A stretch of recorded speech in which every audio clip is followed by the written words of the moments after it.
All right, Harry. Today's topic is going to be on the resurrection and marriage. It's in Luke chapter 20, starting in 27. And the Sadducees, they basically come to Jesus, right?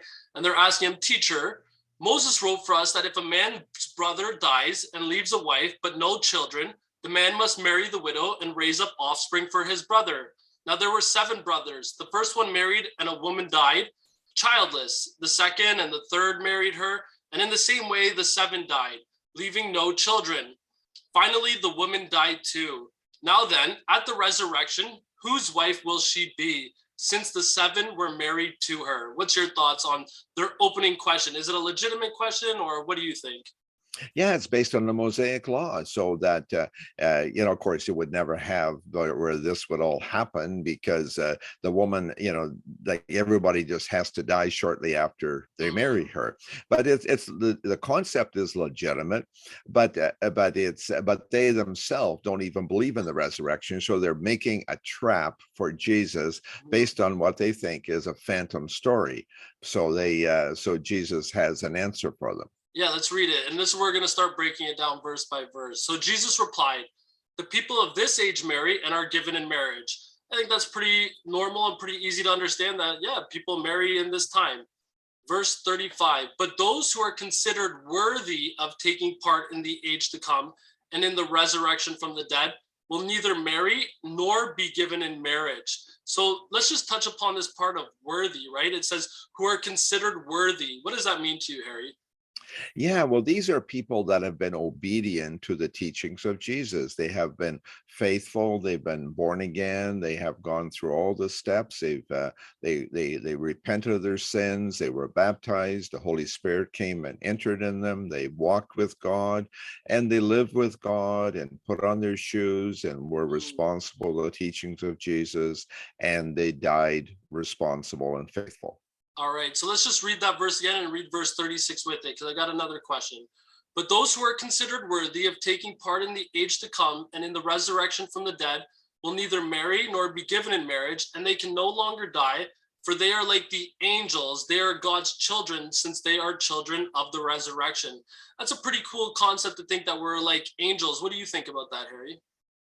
Yeah, that's true, but that's basically gender neutral, and we always think in terms of our concepts on earth, that is as we understand food and wives and children and all these things. All those concepts don't show up in heaven. They are God is a spirit, and Jesus is likewise, I presume, in heaven, and so will we be. We have a different form, a different nature when we get to heaven, and our appetite starts to change on this earth already, but the rest of the transformation will be when we come to heaven. All right, and verse 37. But in the account of the burning bush, even Moses showed that the dead rise, for he called the Lord the God of Abraham, the God of Isaac, the God of Jacob. He is not the God of the dead, but of the living.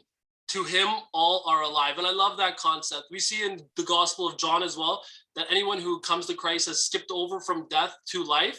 And we see that Right. God is the God of the living. What's your thoughts, Harry? Yeah, when we're born again, of course, if we're born twice, and that means natural birth and spiritual birth, we only die once, and that is our natural uh, dying. We die physically, but we don't die spiritually. Our soul goes on to be with the Lord forever, just like Abraham, Isaac, and Jacob.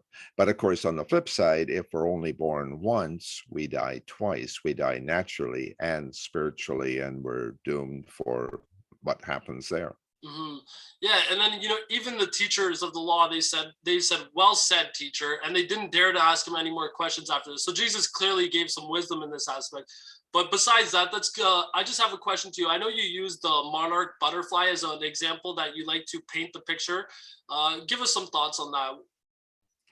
Well, of course, the monarch butterfly starts out, what depends where it starts out as an egg, and the egg hatches into these worms. And these worms grow on a milkweed plant only. There is no other plant that the milkweed worm can eat. So, anyways, as the fable goes, that two worms are chatting one day, and he says, "Did you know that we're going to be transformed soon?" And like I said, I heard something about that. And he says, well, what are you going to do when you get transformed? And he says, well, I'm going to go back to find myself a really nice fresh patch of milkweed, not this dusty old stuff on the roadside, but a nice patch, and just going to eat milkweed for the rest of my life. It's just going to be wonderful. And the other guy says, you mind if I join you? And he says, oh yeah, that'll be great. Let's do that together. So anyways, a week later, they're a cocoon. And then another week later, they're butterflies. Beautiful. They're transformed. They're not looking for milkweed. They're looking for wildflowers. Their appetites have changed. Everything has changed. They don't have the worldly concept, just like us. We have a worldly concept as we're worms. But when we're transformed, we have no idea what that's like. Just like the worm of the monarch butterfly has no idea what looking for wildflowers is like, and the butterfly has no idea what to do with the milkweed plant. They couldn't eat it if they can't eat that. It's so the concept is that we're still talking the same creature, the worm, the cocoon, and the butterfly. There's nothing added or subtracted. It's the same creature transformed, and we too will be transformed, just like Jesus, like to be in his image, just like the angels, is like Jesus talks here. Totally different appetite, different concepts, just like from the worm to the butterfly. And I like that concept, that we're just worms now. But butterfly, can you imagine? That's so beautiful. Amen. Thanks a lot for this, Harry. Thank you.